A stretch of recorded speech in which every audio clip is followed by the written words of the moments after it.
Hey, what's going on everybody? Today I wanted to do a quick video talking about bass and kick and mixing them.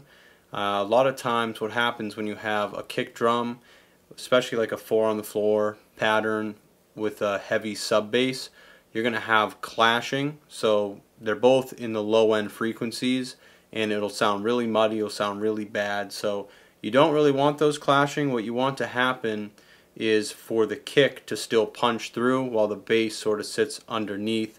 And what we're going to do is talk about parallel compression, and we're going to use the C1 compressor to do that. But you can use really any compression plugin. I'm going to show you how to do that right now.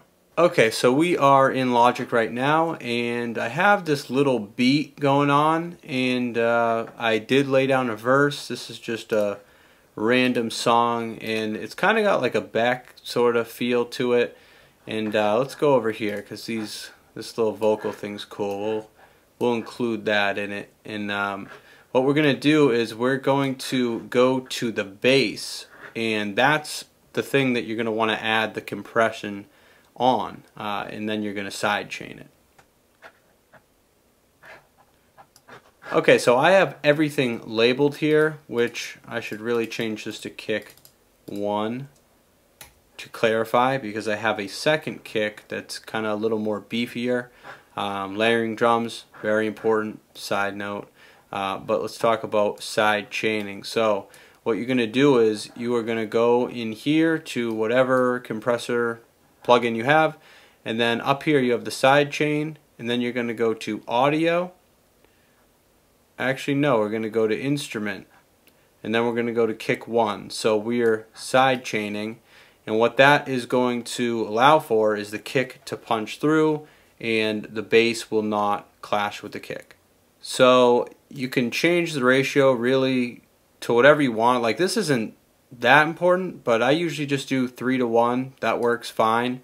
And why I like the C1 is because as you pull it down, you can sort of see the shape of it. So the higher you go, it turns into more of a limiter, brick wall sort of situation. And then if you go to 50, it's just flat, which is just a limiter. So we're going to keep it at 3:1 or 4:1. And we are going to just solo out the bass and the kick. And I'll show you what that sounds like. So let me first turn off the compressor. And what we're going to do is we're going to just listen to it without it, and then we're going to compare them. And it would really help if you guys had headphones on so that you really hear and understand what's going on, because this does make a big difference when it comes to mixing.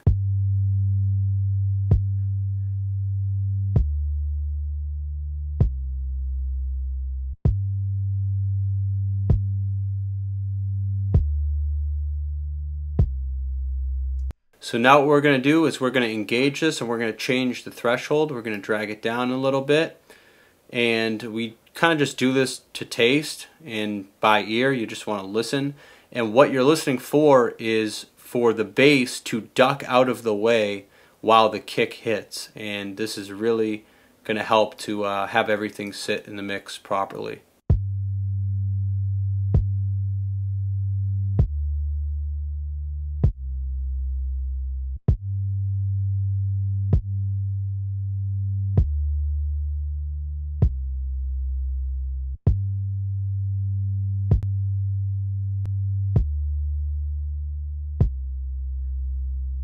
So that sounds pretty good to me, and I did exaggerate it on purpose because you can actually bring it down so much to the point where you're not hearing the bass or it's getting a pulsing effect, which honestly a lot of times what people do is sort of like a 4 on the floor or 8th note sort of kick drum pattern, and then they'll do this and they'll drag it down a ton and they'll get a pulsating sort of effect, and a lot of people do that in EDM and electronic music. So now let's just listen with everything together while this is engaged.